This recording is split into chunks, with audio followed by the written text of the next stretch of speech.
All right, guys. So it's that time of the year about people start sizzling away at the burgers, the hot dogs, and the fat. Right? Like fat is often within our world like demonized. Right? It's like the perpetual fight against body fat. And I think to kick off this topic, a good place to start is where we all individually store our body fat when we're on the cuddlier side, and how we feel about it. So, Jeff, we talked about it a little bit before we started this, because you look jacked in the off season, bro. Like I look at you and I'm like, oh, he looks like a retired NFL player, who still cares about his health. Like you look huge, but even you have your spots, regardless of how jacked you look when you are like in peak off season levels, right? That's the t-shirts. The t-shirts go cover that nice fat, kind of hug a little bit, and you're like, okay, he looks pretty jacked. But you take the t-shirt off, it's like, that storage in the chest area, I just can't stand. And I tend to store a little bit more there. And it's a pet peeve of mine where there's a little bit of insecurity around that. So you get me to a pool, beach, it's like really hesitant about taking that shirt off. The torso, the gut, and then what's interesting is coming off the last prep in 2019, probably because I gained the fat back fairly quickly.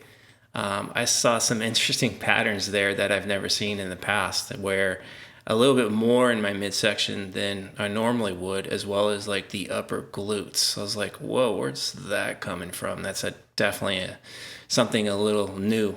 And I wasn't really digging that look too much. I was like, I'm starting to look like that at 48, 49, 50-year-old.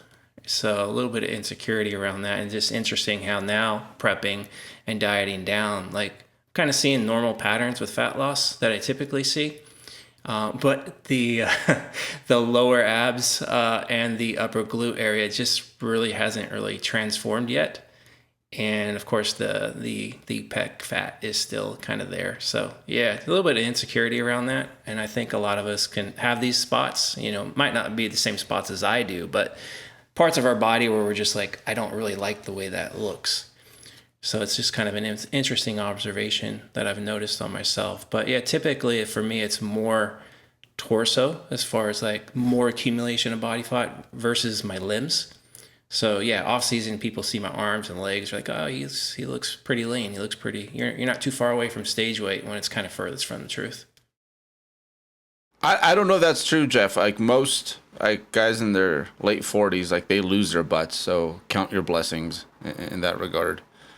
Your body's fighting the Al Bundy disease. The average person, the Hank Hill disease. Yeah. I mean, the muscle obviously helps, right? So like, all those RDLs, all those hip hinges I've done over the years, whether there's a lot of fat accumulation there or not, it's still going to have like a nice little pooch there. How about you, Steve? Where do you store? You stay in shape though, man. You're always ready. Yeah, I stay decently lean. But it's deceiving because basically I feel like probably 80% of like my excess body fat goes to like my lower back, like on the right and the left side. So like even like as I lean out, like it just like sits there. So I can have very visible abs 20 pounds above stage weight, and visible obliques, but still have like a lot to lose in my lower back. So yeah, mine's mostly low back, and I feel like everyone feels like this. Like your face, I feel like it goes into my cheeks, but I feel like we all think it goes to our face for the most part, just because like we see our face all the time. Like obviously, I'm not storing like 15 pounds of body fat like on my face. So yeah, I'd say mostly like the low back area. Okay, I'm like you, dude. Same thing. Like it's gonna be center mass, but like from the glutes to like my lower back, and the lower back thing like really kills your taper like immensely. And you think you're getting away with it. You're like, oh, I'm looking okay. And then one day you look back, then you're like, oh, got me again. Because from the front, you're like, okay, here we go. Yeah. And then that fat storage, like for me, it throws me off. Like I'm trying to assess my physique in the off season because you're thinking off season, like I got to improve this, or that. So it's hard to find clarity with like true clarity with where your strong body parts are, where your weak body parts are. Because every off season, I kind of get a little insecure about my legs. I'm like, my legs look small. And it's because I have this big mid section. And then like halfway through the prep, I'm like, oh, okay, there's my legs again. So imagine if I didn't have like that experience level where I'm like, okay, let me just take a big step back and just kind of understand that, okay, my legs aren't all of a sudden disappearing, from the last prep to this off season. Training's been pretty much the same. But if you're inexperienced and you're kind of trying to assess your physique under a lot, like there's just a lot of body fat there, it can really like mess with how you approach with things, not just training, but I'm sure nutrition as well. And some maybe that's, throwing things off and keep having like a thing where your balance isn't where it should be as far as how you're approaching your training. Yeah. And shoot, I'd say that for the majority of people, and this just becomes more and more frequently the case, but most people, it's like fat loss is just a big part of their to-do list when it comes to all things fitness and bodybuilding. And at the end, regardless of like if you store fat like Jeff or like Steve and I, we have our fat mullets, where front all good, right?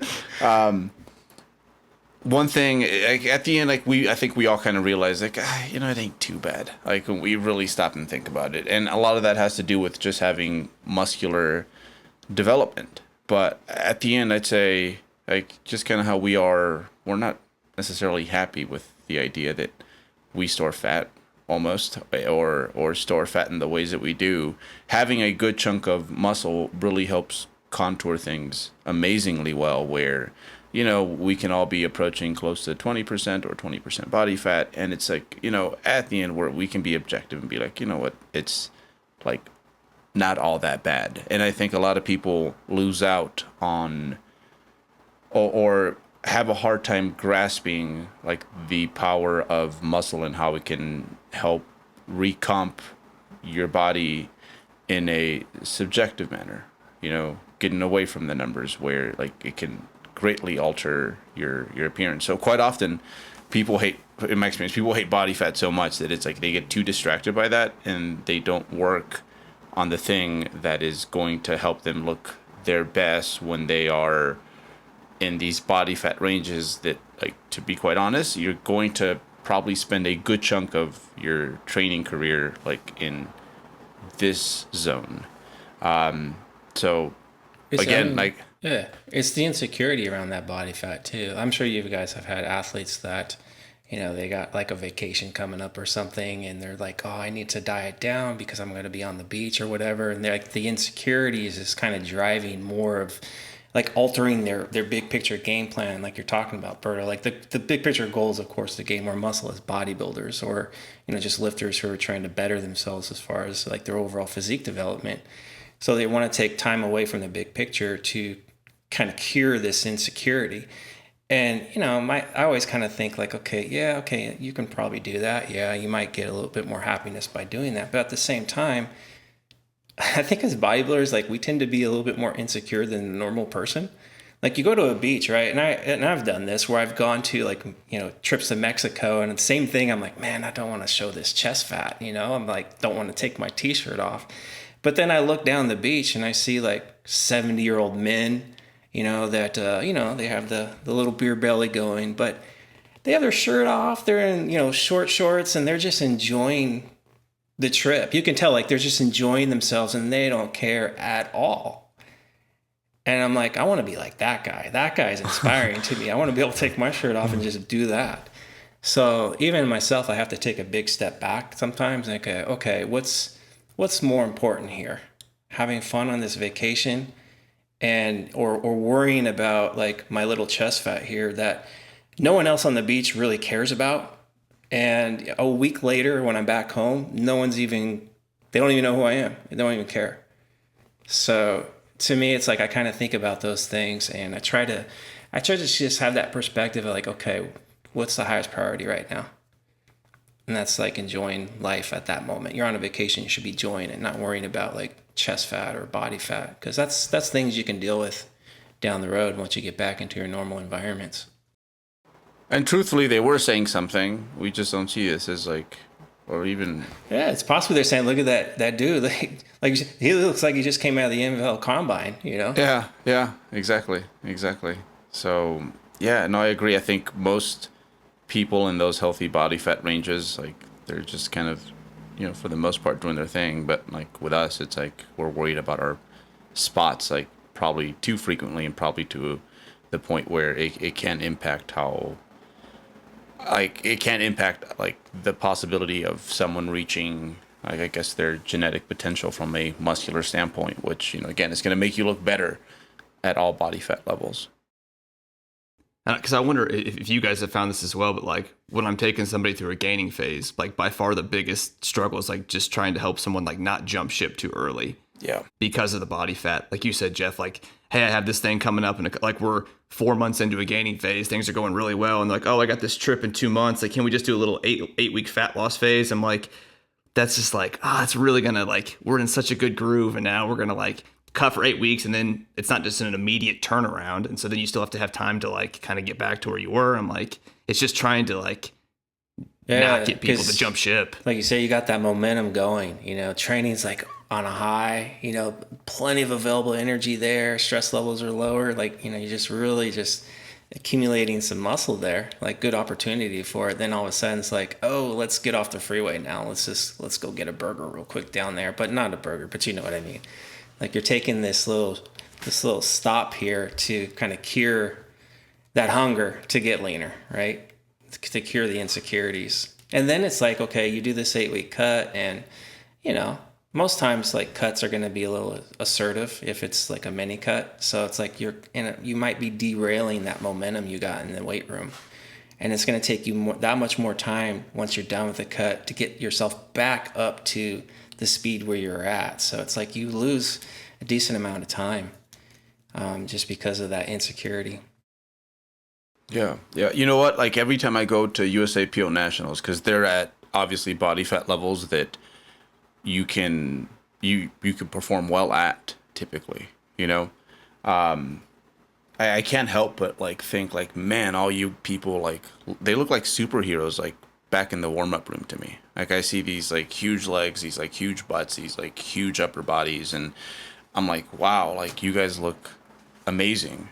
And obviously when you look at that group, like the powerlifters, they spend overall like much less time in fat loss phases usually. But yeah, it's hard to look good in a singlet, man. But like those people pull it off. But it's funny, even them, like they'll come up to me and they'll give me all these reasons as to like why they look the way they do, and I'm like, dude, what are you talking about? You look like great. Like you don't need to justify anything with me. Like you rock 18% body fat like quite well. Yeah, I mean, you obviously understand the reasonings behind the look, right? Like, yeah, because the goal for them obviously is to lift heavy things. Yeah. So you're not going to do that when you're like deprived or depleted. And you can probably talk about that when you try to do two things at once, like trying to do a contest prep and do powerlifting at the same time, especially doing a powerlifting meet when you're like 6% body fat. Yeah, no, it doesn't work well that way. I found that out like firsthand. But yeah, I mean, they look great, man. They shoot outside of the freaking like warm up room, like even getting off the plane with those people. I'm like, damn, everyone looks like superheroes. They look amazing. And again, it's because most of them are like, at least when it comes to the prime movers in powerlifting, it's like they've maxed out those muscle groups. So yeah, that's the issue with body fat. Is it like sometimes it gets in the way from us achieving our ultimate physique. But yeah, and it gets to the point where I guess. This happens to be a bit. I'll get people that they've just been through. They've been so distracted by fat loss, and I'd say when it comes to fat loss attempts, probably, man, 60, 70, probably closer to 50 though. Like percent of like body fat loss attempts like don't go exactly as desired, right? And what ends up happening is people feel like they have unfinished business on that side, and they keep going back and they keep going back and they keep going back, and every time it seems to get a little bit worse. So for me, it's like half the time I'm trying to convince people like, hey, let's press the reset button on this for a little bit. Like let's put on some muscle. Let's maybe try to work on habits. I find myself like more and more often, like especially these days, like getting people away from even that group, the people who have unfinished business on the fat loss side of things, away from even tracking, and like, hey, let's focus a little bit more on habits. Let's focus a little bit more on just doing the things that I guess fat loss phases have you skip out on stepwise when it comes to fortifying your good habits, because there's a lot of things that take place during a fat loss phase, and especially a fat loss phase where people are left to do their own stuff that doesn't really translate over to like the skills you're going to need to just be successful. Build your ultimate physique, have a things that eventually in the long term will yield a lower body fat level on average during, say, a calendar year. Fat loss phase has a way of, I guess, creating some bad habits in some cases. So when you're talking about like people who are like 50, 60, 70% unsuccessful with a fat loss phase, like what exactly does that look like? Like when they're done with this cutting phase, it's just the fact that maybe there's some lost muscle there, and although they're a little bit leaner, they just don't have a good, or maybe an unhealthier look to them. Maybe the training is not where it should be. What do you mean exactly by that? They usually don't reach their goal, so they wanted to lose 20 pounds and something happened somewhere like halfway, and they had to abort mission, and a few months later, they try to hire me to have them make the 7th attempt, like in the last 3 years, like actually be a good one. Yeah. And what you were saying about habits, I've noticed that like with a lot of your like protocols recently, like you've been having people, instead of giving them like specific calorie targets or macro targets, you're like, hey, I just want you to focus on like these like 3 habits, and let's roll that for these 8 weeks, and then when we meet up again, then we can start getting more specific. So I've noticed that with your programming recently. Yeah, and they come back a few weeks later, and it's like, hey, we actually like look better, even though we haven't lost weight. And then it kind of makes them realize like, oh wow, like muscle building is a big part of just getting your physique to look the way you want it to. And like I've been, I guess, muffling that side of things for in a way that's been more impactful than I thought. Like that's something that a lot of the athletes end up relaying back to me once we change the plan and we don't go with their fat loss and we go with like this, I guess, habit fortifying phase with a focus on like, hey, let's actually try to progress in the gym for once, uninterrupted for an extended period of time. Because I've thought about stuff like that. Like we all have like this body fat range. We all have like the lower end, like our body likes to be. And so it's like, once we get to that point, like really the best, like if somebody's still not happy with their physique, if that's as lean as they can be sustainably, the only real fix is to add more muscle. Because like you kind of started this podcast with, like, that's the thing that's going to make you look quote unquote better, even at the same body fat as if you have more muscle. So like, that's kind of like what I've thought about. It's like once somebody is at the low end of their range, and if they're still not happy, it's like, if you want this to be sustainable, like literally like building muscle is going to be your vehicle for that, because this is as lean as you can really comfortably be. And so, but if we put more muscle, like you said, that's going to make this body fat, which you can sustain, look better. And it'll be something that you actually are happy with. Yeah. And the thing with muscle is that relative to fat loss, it takes longer, right? So with the fat loss, like, hey, if this all goes according to plan in 12 weeks, I'm going to assume that I'm going to look exactly how I want to look. Whereas it's a really hard sell to be like, hey, like for most people, it takes about a total of, we'll say, 24 months. Like, it doesn't have to be consecutive, but like you need about that much time under your belt, I think, for most folks to build a significant amount of muscle. And the issue also is that relative to fat loss phases, like when like people have their plan, it's like maybe overly complicated, but there's a set plan there in regards to how they're going to do it. But then when it comes to the muscle building side of things, it's I guess a lot of that structure is lost. And then, hey, 3 months goes by, they're still in this transitional period, and they don't like the way they look. And then they want to head back to that fat loss because, you know, in the short term, they look worse. It's a harder sell, you know, because like you said, it does take more time, but it is the big picture thing that's going to change you more so. And that's where, again, I know I keep talking about the insecurities around body fat, but that's what's driving people in the wrong direction, because they always think like, okay, and you probably guys hear this a lot too. Oh, let me diet down to X 12% or 10% or whatever, then I'll build back up. And, you know, it's like, okay, I guess you can do that, but I think you're if you don't have the muscle to support what you're really after, like you get down that at 10 to 12%, you find out for yourself, like, I look leaner, but I look small, or I just look flat or what have you, then you got to go the other way again. But it's really a hard sell from the beginning to just have people understand that like you guys said, the body fat level, whether you're 12, 15, 18, 19, if you add muscle to that, you're going to have more of that shape that you were talking about, Berto. You're going to look better. You're going to look a lot better, but also the habits too, because when you're dieting down, the stress levels, you know, in theory anyways, are going to be, you know, a little bit higher. So it's hard to execute protocols, you know, when you're in a little bit more of a stressed out environment where you're well fed. You know, you're going to be a little more jovial. So I think, yeah, it's just a hard sell. But if we can get people to kind of start in that pattern, I think we have a lot more success. And you kind of hit the nail on the head too. Like that 2-year window, that's what I've seen with a lot of athletes that I've taken through kind of this process of focusing more on like building muscle and have less time in deficits.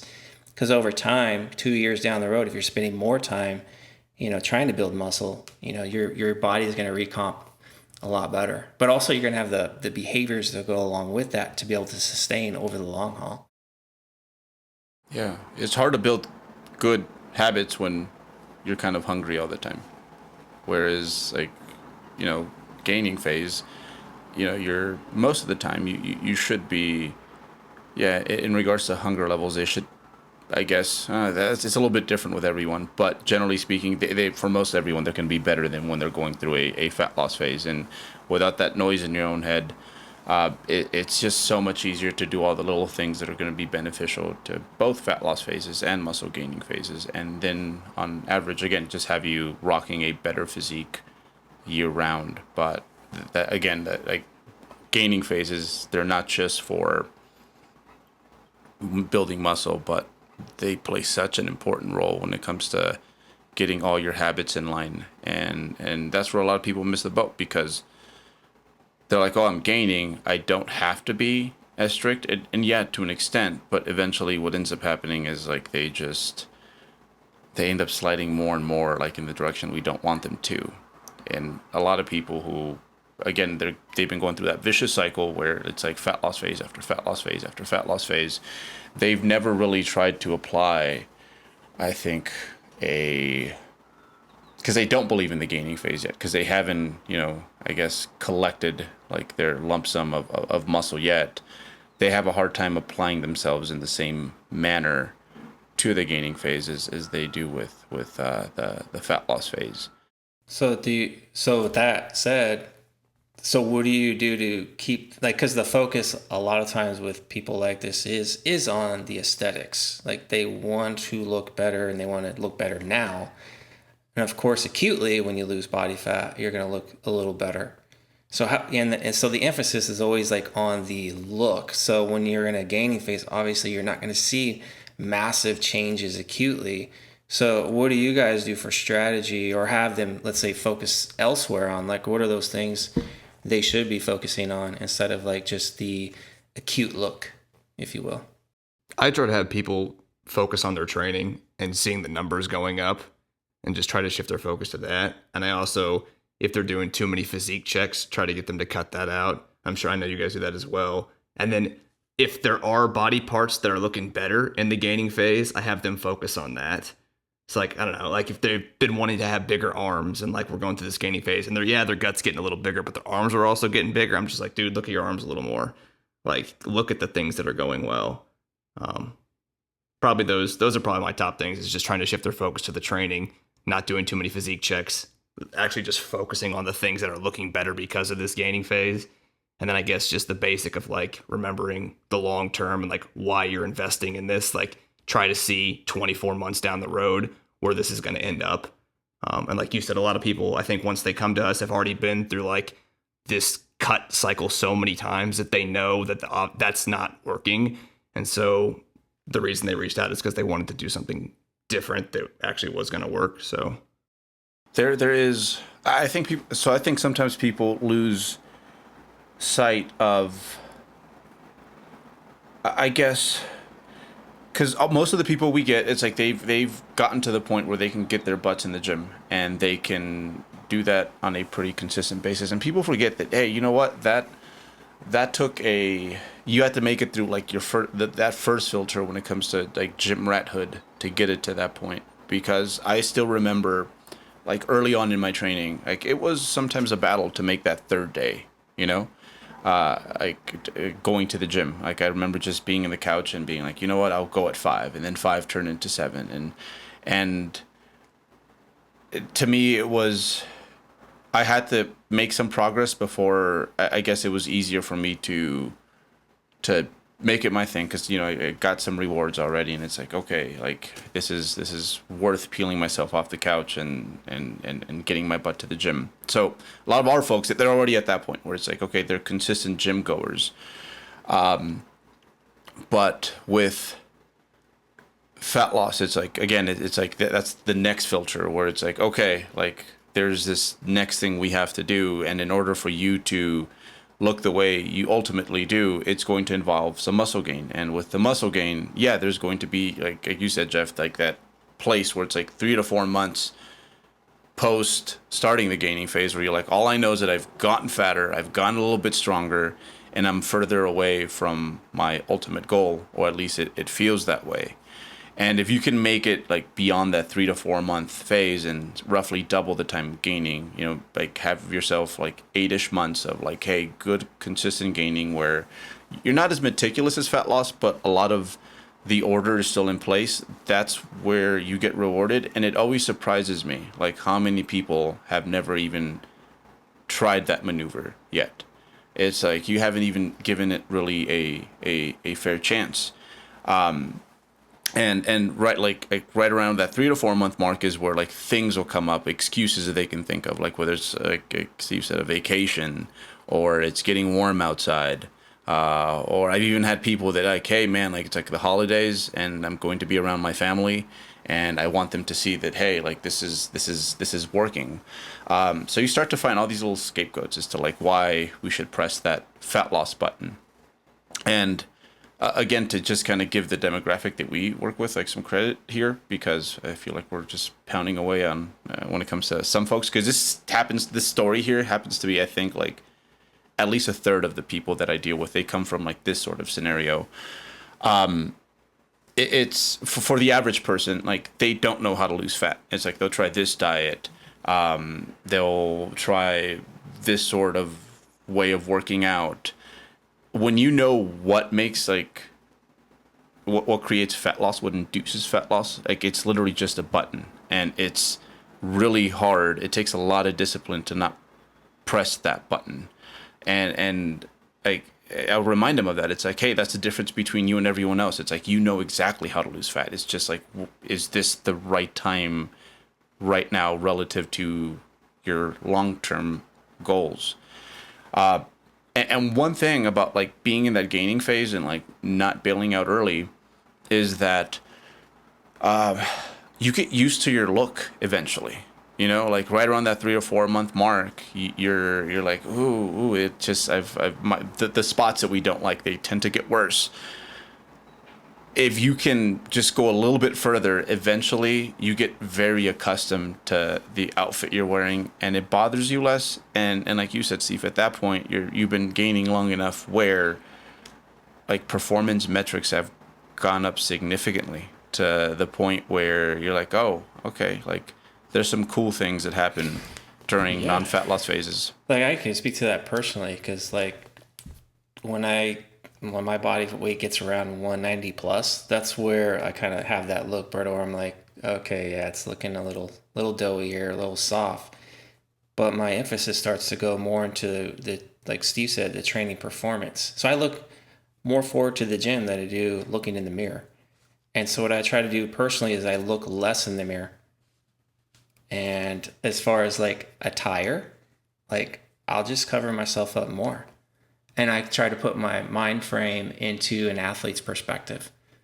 Like if you look at any sport across the board, it's like, yeah, maybe they care about how they look, but it's more about how they perform. Like that's what their intention is, like powerlifting, right? Like intention is to move weight, not to look shredded in a singlet. So that's kind of how my mindset is when I get deep into an off season. I kind of just drift away from that mirror a little bit, and I focus more on the performance, the intention on performance.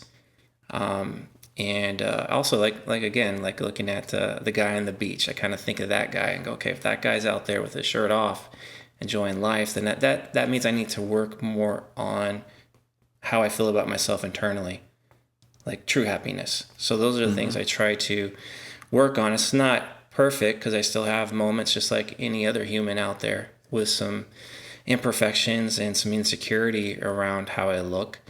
But it's gotten a lot better over the years. And the more I've like been in this body, been in the off-season body, like you said, Berto, it's easier to start embracing and accepting it. And kind of realizing too, like if you look hard enough out there on social media, there's a lot of guys out there, like you see their training clips or whatnot, you know, they got round faces, you know, they're not etched out like Skeletor, you know. So it's definitely normal to have some body fat on you, you know, when your goal is to put on some muscle. And I think that in a nutshell is like what we're kind of saying here is just like to try to normalize it. It's okay to have some body fat on you. It's not a negative. I think it's just like if you think about the day and age we live in, right? Like this, it's a sport. Like bodybuilding is a sport, you know. And you go back to the caveman days, and you don't want to walk around at 10% body fat or 8% because man, you might be struggling a little bit, you know, trying to just hang on to life. So I think it's just the fact that we're in a, you know, normalized civilization that, hey, we're supposed to have abs, you know, that's normal when maybe it's not. That's such a big one, Jeff, what you were saying about the attire. Like that's so huge is like when we're in a gaining phase to get clothes that actually fit a gaining phase. Cause I've seen that become an issue is like just if somebody doesn't like, if they keep trying to squeeze into like their clothes and they were 10, 20 pounds lighter, like that only makes the whole thing worse. But like you're saying, if you find the right clothes to go with it, if you buy clothes that fit the phase, then you feel way better about how you look because you don't feel like you're trying to like squeeze into some tiny thing and like, I see, you know, yeah. like parts of your body are showing. And like you feel like a failure because my large shirts don't fit no more, right? And you put them on, you're like, it doesn't look good. Well, go buy an extra large. Yeah, and then you put it on and like it actually fits, and you're like, okay, it actually looks, I look fine. I have two sets of, I have two wardrobes in a sense because I have my off-season wardrobe and I have contest prep wardrobe. So I have pants that are like 33, 32s. I have pants that are actually 30. And those don't get worn too often. Trust me. It's like only when I'm like extremely lean. And the thing about being extremely lean is like, yeah, you kind of look really fit in your clothes. You know, people will say, wow, you're in great shape. But internally, you're like, yeah, but I feel like shit more than I feel good, you know, because I'm hungry, I'm food focused, my training isn't, you know, what it could be, I'm not recovering well. My kids, you know, they're like, is dad going to be happy today or is he unhappy today? So it's like, on the outside, it looks great, but on the inside, it's not always the most pleasant thing. And I think, too, when we're watching social media, we see someone, like, let's say I post nothing but my shredded pictures. On the outside, it looks like, hey, this guy has his shit together. But really, I don't. I mean, I just expose all the insecurities I have. Even when I'm super lean, it's almost like going to the beach. There's an insecurity that I take my shirt off. Now I look like that guy who's, oh, look at this guy. He thinks he's Mr. Shit because he's walking around without a shirt and he's shredded. So in a sense, then I put my shirt on because I don't want to have that type of insecurities around me either. So I think we're all a little more normal than what we realize. And sometimes that social media, man, it's just like, it's not always the real world. Hey 3DMJers, Andrea Valdez here to tell you all about our new course in the 3DMJ Vault called Calculating Your Calories. This one was made by one of the men you're listening to right now, Alberto Nunez, and he'll be telling you exactly how he sets up nutrition plans for his athletes with every initial onboarding interview. It's a short and sweet delivery of 12 videos giving you Alberto's exact formula, how it changes for the athletes depending on a few key factors, and how he makes adjustments based on the client's goals and seasons. This is our 15th video course in the 3DMJ Vault, and you can become a VIP member to get access to every single one of those courses for just $12.99 per month or $69.99 per year. VIP members will get this Calculating Your Calories course, the lifting library, our contest prep Q&A collection, the sustainable fat loss course, the lagging body parts course, and many, many more. Go to 3dmjvault.com and sign yourself up today. That's 3dmjvault.com to get all access. Thanks so much for listening and enjoy the rest of the show. Damn, Jeff, I still feel the whole, like right now, I have a lake day tomorrow, man, and I hate that. I hate the feeling like the guy that's been waiting for this day, like, for a whole year, you know, and yeah, you just forget, like, how much you stick out once you've been doing this long enough and you've put on, like, a certain amount of muscle. Like, in my world, it's funny, it's like, I'm just generally smaller than most bodybuilders, and then I get out there and I'm like, oh my God, like it's so, like, I guess it's like you're never happy in a way, you know, but you are once you like figure it out that a lot of this like kind of starts from the inside out. Yes, right? Exactly. Yeah, because it's great to be lean and jacked like the guy on the beach. Yeah, I mean, there's a sense of pride there as well, but at the same time, it's like you kind of get some attention. Like personally, I don't like to have like a lot of attention on me. It just makes me feel very uncomfortable. It's also, it can be time consuming because, you know, you guys have probably experienced too. Like when you're super lean, you're jacked, you get a lot more people who are interested and they ask a lot more. They're more inquisitive, which, I mean, of course, that's a good thing. But sometimes, you know, when you're a dad, you're a husband, you're a coach, you know, and you're trying to take care of the things you want to take care of, like you don't have like all this extra time to dedicate to a lot of that attention. So it's like there's a lot of, I guess there's pros and cons to it like anything else, but it's not like always sunshines and rainbows. That's probably the best term I could think of off the top of my head as far as just like, yeah, you're just like really jacked and super lean. It's not always like brings like 100% happiness. No. I mean, here I am like, you know, decades into my training, and I told myself this summer I was actually going to go out in more sleeveless shirts because I generally hate doing that, like for that reason. It's like wherever you go, people like just, you know, there's a comment that has to be said, you know. They'll ask you just say questions about like what's going on, or you just get like generally like some looks. And it's funny because like we think we wanted that initially, like I know I did, and now in hindsight I'm like, I do, but like it's more with a subset of like certain people who really understand what it is that I'm doing. So like our little bodybuilding community, like with them it's cool, but then like when I get out, I just feel like someone who's like over accessorizing, like that sort of deal.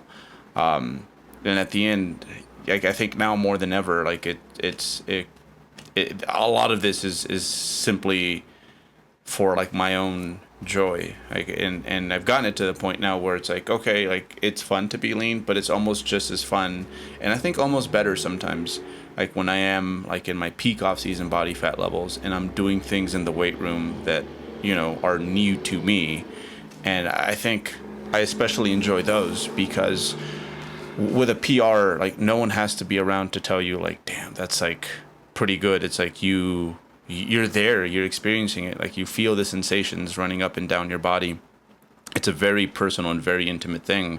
And for me personally, like after a good little gym PR of some sort, like, man, I'll be running happy inside for like a week, 2 weeks sometimes.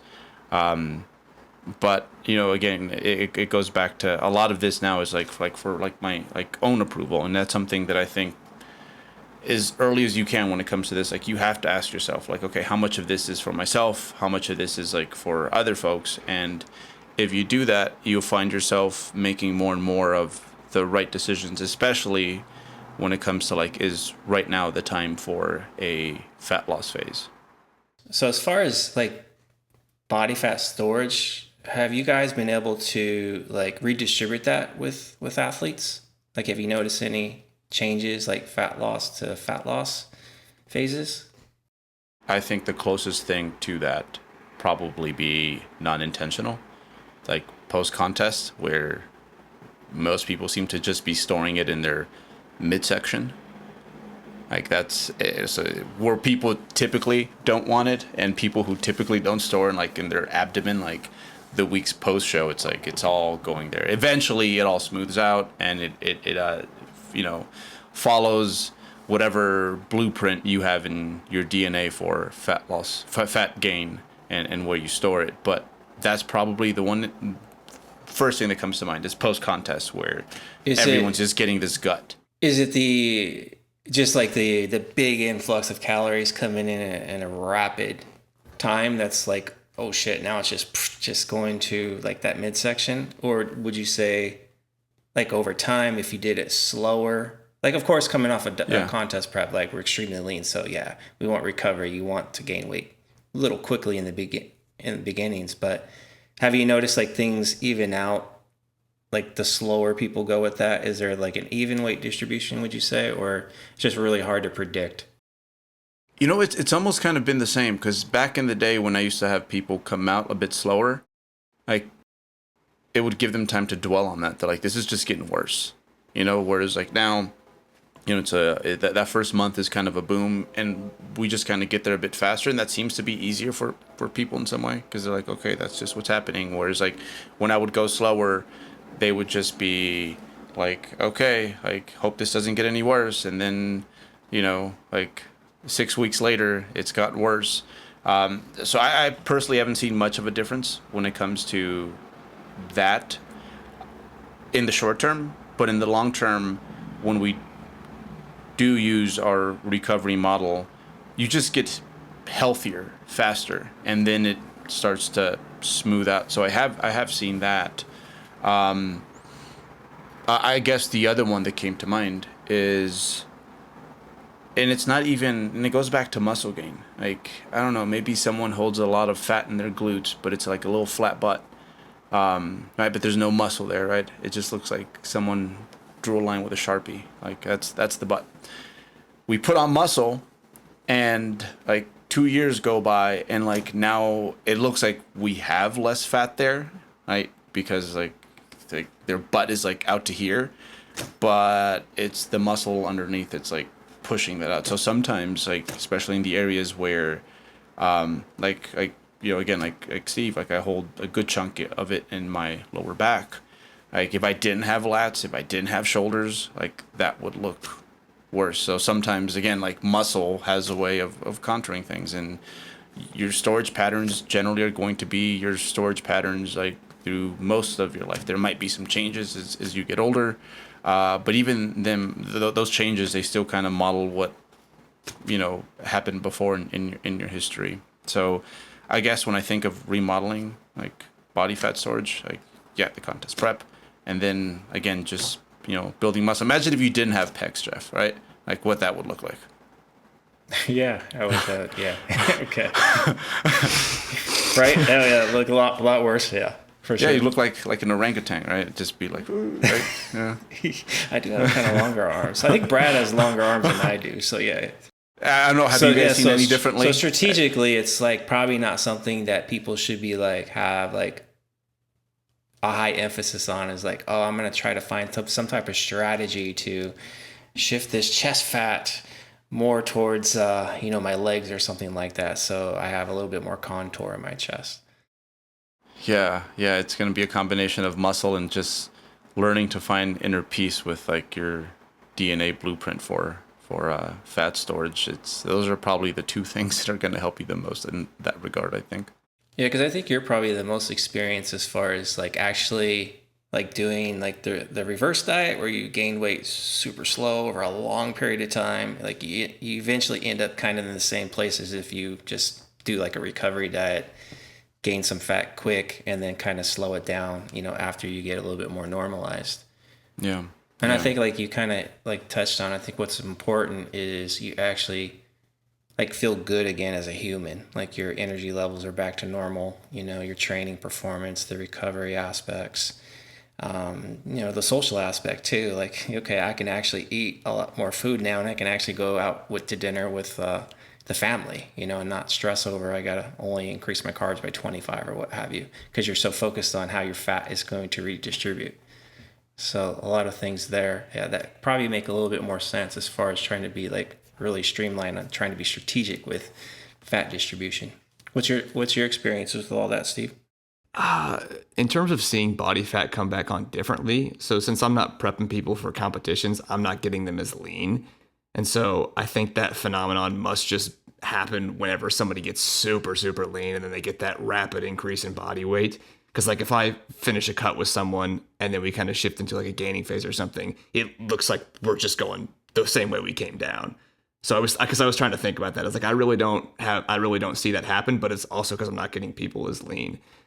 And I like how you brought up that strategy. It's like, to my knowledge, there's no strategy that somebody could do to target where the body fat is coming back on. It's basically just going to be like your genetics, like Berto said, like your blueprints and like where your body stores body fat.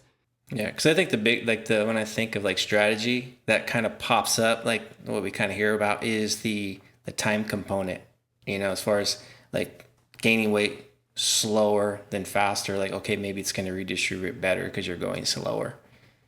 But like what I've seen with people coming out of contest prep, because they are extremely lean and they do gain weight, fairly quickly, it's like, bam, kind of goes like hits the torso a little bit more so, maybe the glutes. And then you see guys and gals walking around with like these vascular legs and arms. But over time, as that weight continues to kind of go up, everything tends to kind of just balance out. Like you get a little bit more accumulation in the limbs as well. It goes where it would go anyway, Yeah, regardless of which strategy. Kind of they like Alberto took. was saying, like you can kind of end up in the same spot eventually anyways. So then you kind of think of, okay, if I can't really manipulate the distribution too much, then what is important is kind of things that we touched on. Is like the goal, of course, as a bodybuilder or someone who's trying to gain muscle. You need food to do that, and you need to put some body weight back on yourself. And sometimes having the areas that you want lean based off your own like body fat storage, like patterns, like, man, I've had athletes that they store, for example, so much in their midsection that say the abs that they want, like getting there, like for them. So it's a combination of where they store and just their set point being a little bit higher. Like abs is a place where maybe they only want to visit. Like you don't want to be there for extended periods of time, because usually like for them, it actually means like a lot of, not fully or exactly like contest prep, but a lot of the hormonal downgrade that we see with our contest prep athletes, you will see that with those folks. I was actually my buddy here in town, Brian Miner, he's a pro natural bodybuilder himself.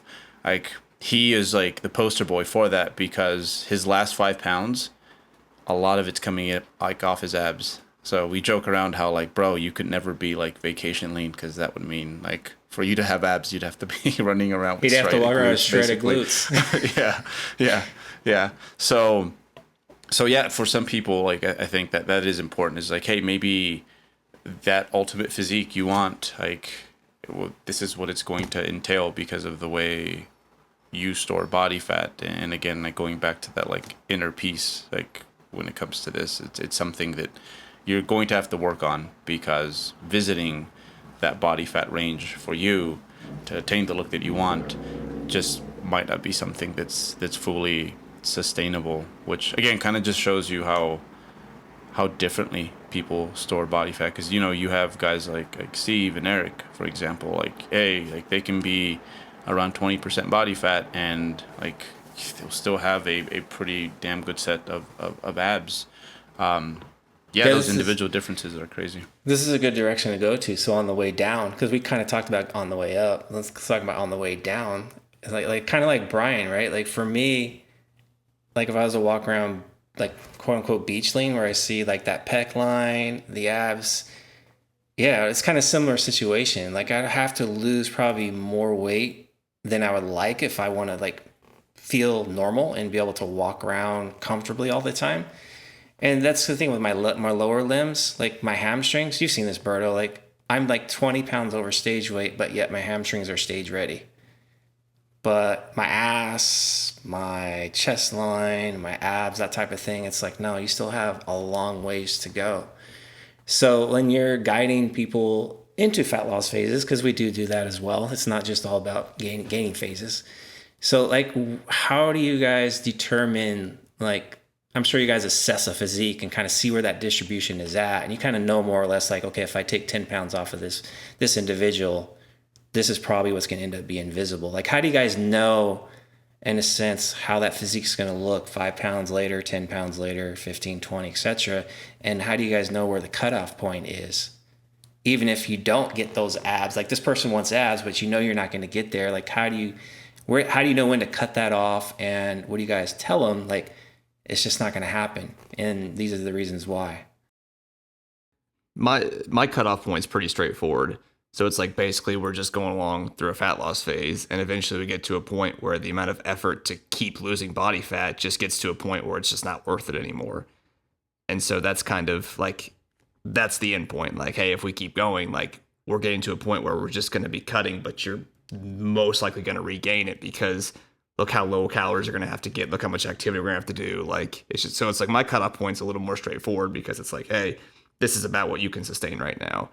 And then that's when I shift to, if you're still not super pumped with how you look, building muscle is going to be your vehicle to change that. Like, that's just the reality of like, if you want to look better, like you will look better, but we just got to shift to putting on more muscle. And then this body fat is going to look better with more muscle underneath it. That was my question for you, is like, what's that discussion look like? You know, because you're like, hey, we got down to this weight. It was kind of the goal weight, but it's not the look that I was hoping for. Like, I don't have those abs or whatever. So what's that discussion look like as far as like getting them to accept that outcome as it's successful, obviously, right? Because you've lost the body. Overall, they probably look better as a whole from top to bottom.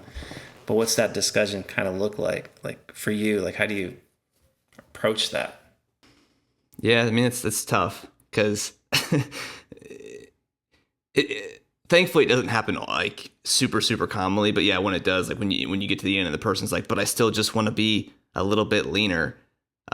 Yeah, because they might say, yeah, I don't feel really good, but I want to get the other 3 or 4 I'm so off. close. Yeah, so close. I want to take it there. So like as a coach, like it's probably not going to. It's going to be rough, right? Like you're in deep waters already, but now the waves are going to get really rough out there. For the next month or whatever it is. The time length to get there. So. Do you sometimes just say, you know what, let me just do it, so they kind of get that experience? So it really just solidifies, like, for them that, like what you're talking about, Steve, like it's what's more important is the sustainability factor. Because sometimes I'll kind of just say, you know what, we can possibly do it, and, it might be rough, but then we're definitely going to come back out of it and come back, and, get to, like, shallower waters, and then also too, it's like, this is about what we can get at this weight now. Let's do the muscle building thing for a while again. Let's accumulate, another pound of muscle possibly over the next year, or maybe 2 pounds of muscle or what have you. And then let's revisit this last fat loss phase. More than likely come back down to this same weight, and we might see a little bit more the second time around. It'll be a little more successful. So that's kind of sometimes like how I give different scenarios and different perspectives with people if they're not really fully embracing like what they're maybe what they were or hoping for or weren't hoping for. And then I kind of go from there. But yeah, it's a hard discussion. I was kind of curious maybe how you went about it. Maybe there's something I could take from it. Yeah, I have done what you said where it's like they want to keep going and I know, and I'll say, hey, I don't think that we're going to be able to do this, but like you can tell they really want to. But then I always share, like from my experience, like if we keep pushing that direction, the likelihood that we swing back harder the other way increases. So I was like, if we stop here, it's going to be a very smooth landing with this plane. But if we keep going, there's a chance that we actually end up at a higher body fat than if we landed now because we pushed everything harder. So sometimes sharing that helps to like, okay, maybe I should stop it here. And also a lot of the people I work with, like they reach out because like they're doing this to have a better quality of life. And so I was like, we started this thing so that way you could feel better and have more energy and like feel better about the way you look. Like we've done all of that. I was like, is really losing 5 or 10 pounds really going to make your life any better? And so I try to get them to focus on that perspective. And just sometimes that'll help. Is like, you know what, like that's really not going to, for my main goals, that's not going to do anything. Because again, this isn't like a contest prep. This was just a fat loss phase to get leaner and to feel better. So I try to do that. Like, hey, is it really going to do anything for your life if we get 5 or 10 pounds leaner? Right. I try to give them the whole, I compare to things in the weight room, like with progressive overload. Like the same thing when it comes to like fat loss phases. It's like, is the more experience you have there, the harder you can push. Like with every fat loss phase, before it gets, I guess, toxic, like there is some good coping strategies that one develops, like whether it's certain foods, certain meal timing, you crack a few codes but then eventually it gets to the point where it's like, okay, we're straying too far away from like how I want you to act and behave most of the time. And my selling point is like, okay, it's just like in the gym, right? It's like, we can't lift that today. Like that would be dumb to try to go do that. Like, we might get ourselves hurt. And the same thing with fat loss. Like it might hurt us psychologically if we continue to push. So how about we leave it here? I want you to, I guess in a way, show me that like you're okay. And the way you're going to do this is I give them like a little maintenance bridge period where it's like, okay, we'll commence like the fat loss phase, but I need you for like 12 weeks to basically have stay within this like weight range, because that is actually what maintenance looks like. Like people think maintenance is like waking up and like every day you weigh the same. No, it's like there's a window, right? So I'll give them this window. It's like, okay, we're gonna chill here for a little bit, you're gonna refresh, and then we can go back and take care of this unfinished business. But like same thing with our contest preps. It's like like when I first started this, it's like everyone's getting shredded. Like that's just how it goes. And now it's like, okay, let me assess and see if this is like the right thing to do. And I'm only going to take this person as far as they're ready to go. And obviously, like if you have a coach and a good strategy, you're likely to go further. So they're already going further than I think they would have gone on their own anyway. So I don't feel bad about having them compete, say 4 pounds heavier than usual. And the same thing with like my people who don't want to compete. It's like, we will get there at some point.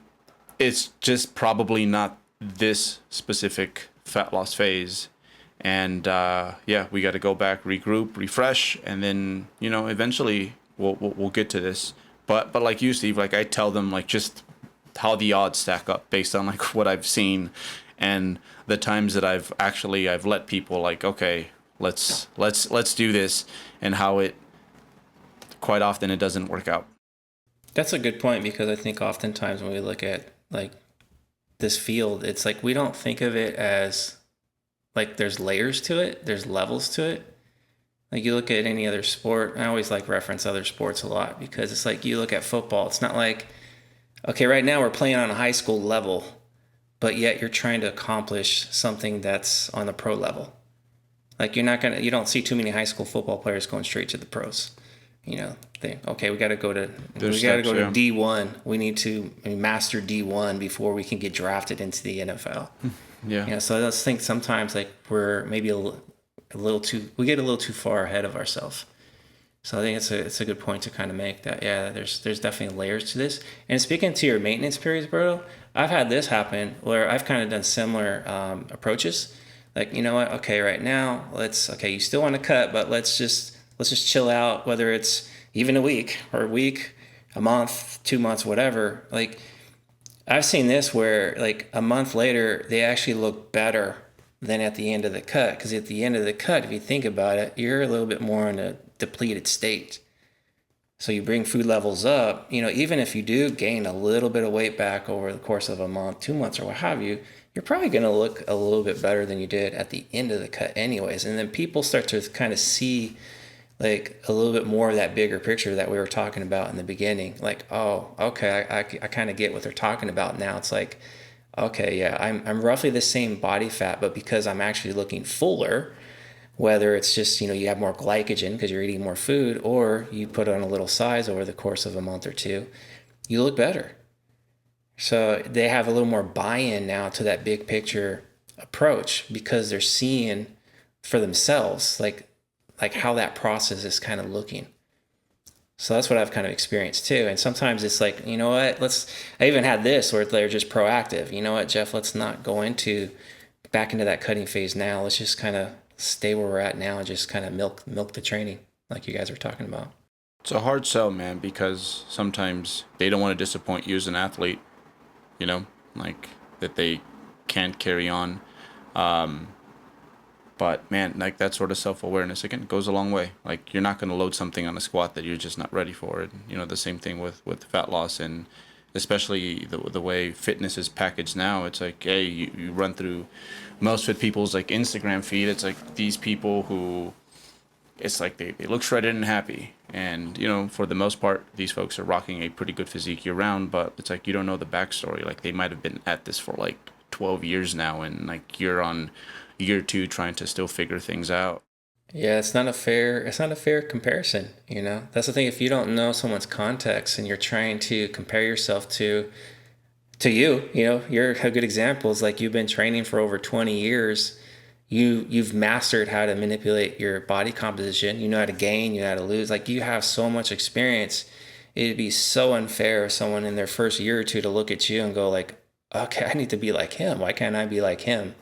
And then, so it's great to look at like either whether it's you or Steve or myself or someone else out there. It's like use it as inspiration and maybe learn some of the tools, but you almost have to just think of yourself as your own canvas, and you're painting your own picture and you're trying to make that painting better and better over time. And that's the thing with, you get on a bodybuilding stage. I've been using this a lot lately, Berto. Like I've been telling my athletes, like, it's a glorified dog show, as my fellow coach likes to say.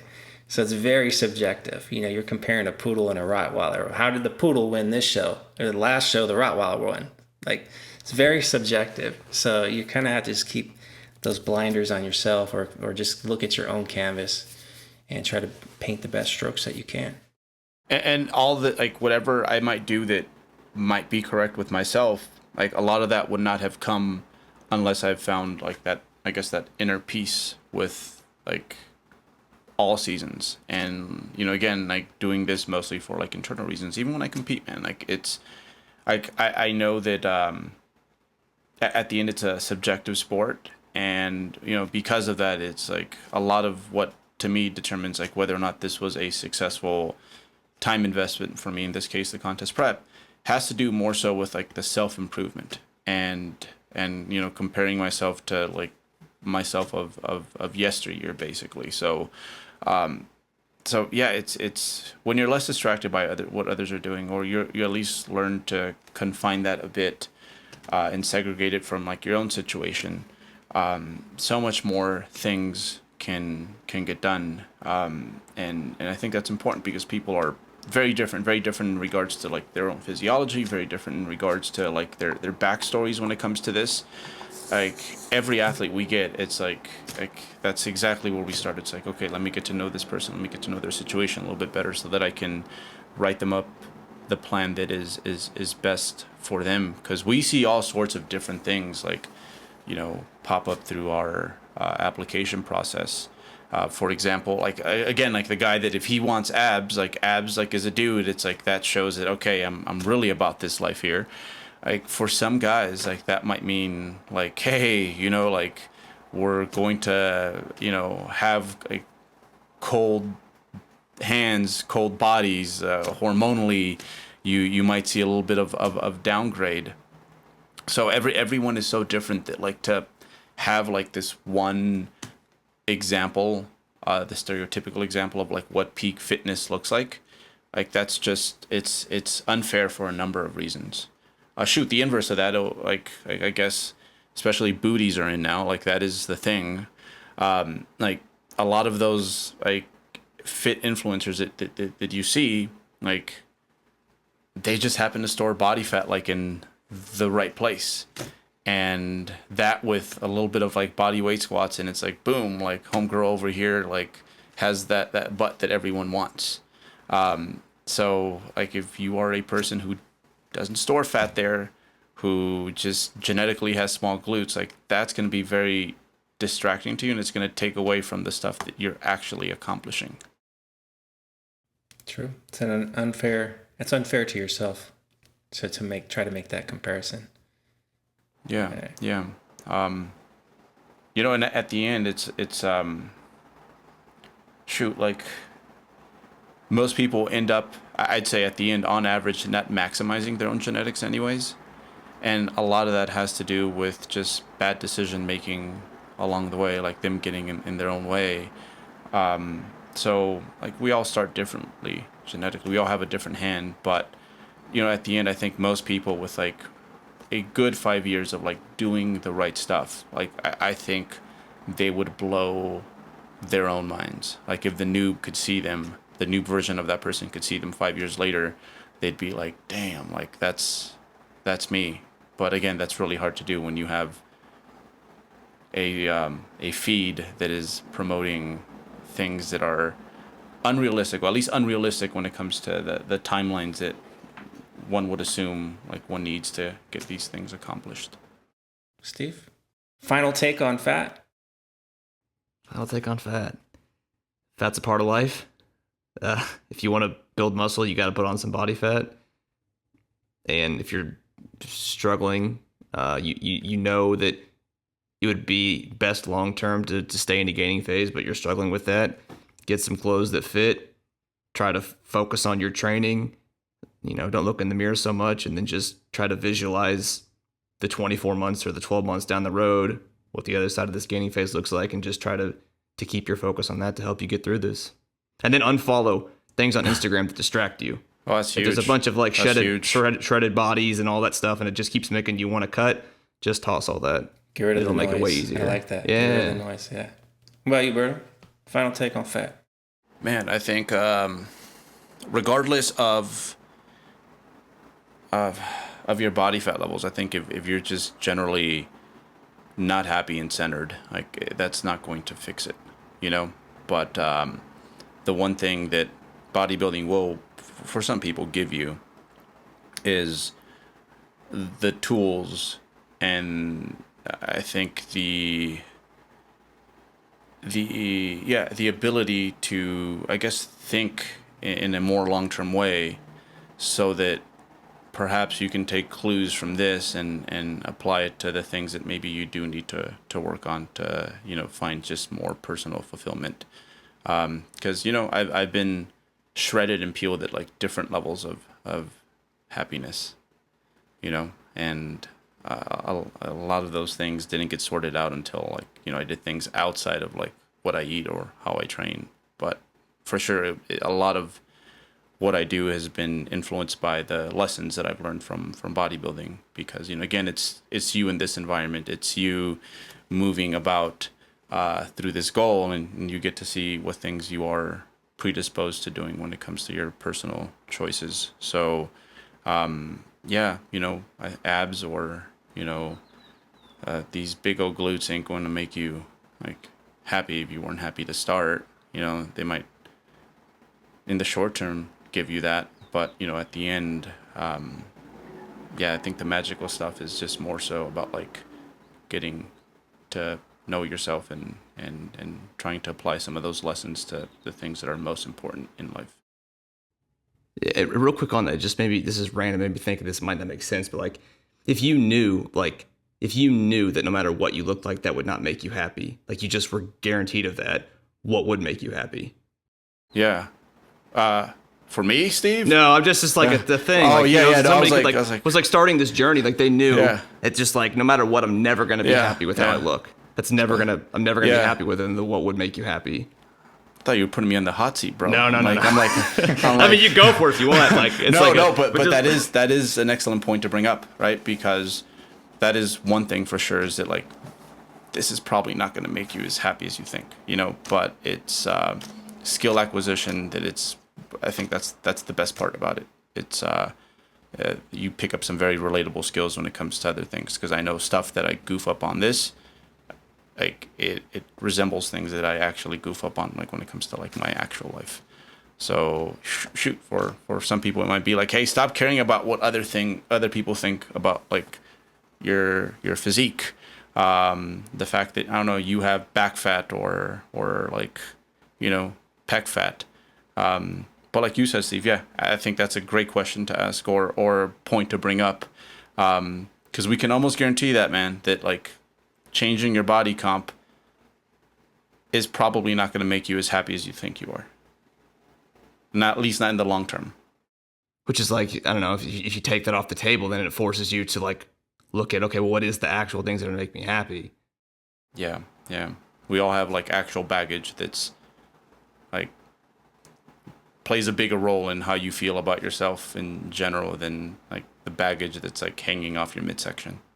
Damn it, Steve. You always make me like think about things, and I was like, I got an easy final take, and we would have been kind of done with the podcast. Well, shit, now I got to share. So I look at bodybuilders, like when I look at them, it's like, yeah, it's cool, that dude's shredded, or he's got a ton of muscle. It's like, it's cool, it's inspiring, but not as inspiring as that old guy I talked about earlier, that, you know, he's on the beach with his family, he has his gut hanging out, and he has no care in the world, because he's just like, you can tell internally there's a lot of peace there and a lot of security. And here I am, the insecure one, not wanting to take off my shirt, but yet I got like a ton of muscle on me. So I look at like people like that, like to me, that's more inspiring than some guy that's just walking around shredded. So I kind of look at that. Like, so to me, it's like, fat isn't really a demon here. And for me anyways, the demon is inside. Like, it's trying to find internal happiness, internal peace. And like, even when I am shredded and, you know, I'm going through that process of competing, don't get me wrong, the physique, I love looking that way. It's awesome. There's a lot of pride around that. But what makes me happy is being at the show, being with, you know, having that camaraderie backstage with all the other athletes, because knowing they went through the same process that I've gone, I know how hard it is to get there, and just sharing with those people, and actually being on stage, and, you know, you see the other athletes up there, you see the audience, you know, really just expressing their gratitude for what we do. Like, that's where I find a lot of the happiness, is actually like just experiencing that. It's not even the physique. The physique is just a vessel for finding that happiness of experiencing, like sharing this journey with others. So I think that's like, for me, like competing this year, I've been having a hard time kind of finding exactly the why. Like, why am I still doing this, man? I've done this forever. But it's actually those experiences is what I know I'll miss if I stop. So that's where, so again, the body fat to me, I don't think it should be as demonized as people make it out to be in the sport. So I think it's more about like what's on the inside, like trying to find internal peace with yourself, whether you're shredded, you got a little bit of excess fat on you, or what have you. Like, what is going to make you the most happy? What does bring happiness? I think that's a good way to kind of end it on like what your thoughts were, Steve. Hope you guys enjoy this. I got a little deep there at the end. But yeah, man, I'm going to go eat and hopefully not get too much fatter, but I'll be okay if I get a little fat. What's going on, 3DMJers? Eric Helms here. Thanks for listening to our podcast. I just want to take a second to tell you about MASS, Monthly Applications in Strength Sport. This is a monthly research review that I put out with Greg Nuckols, Dr. Mike Zerdos, and Dr. Eric Trexler. We cover the most up-to-date, peer-reviewed research in the world of strength and physique sport that's directly relevant to your practice as a coach or athlete. We provide our reviews in written format, but also, since you enjoy our podcast, audio roundtable reviews where we discuss the research in depth. Finally, we also do video concept reviews where we cover a broader topic in video format for your learning. For fitness professionals, you can take quizzes on MASS content and earn continuing education credits in most of the biggest certifying bodies in the fitness industry. If you want to sign up and get a subscription, head over to 3dmusclejourney.com and click on the Products tab. Thank you for your time, and thank you for listening.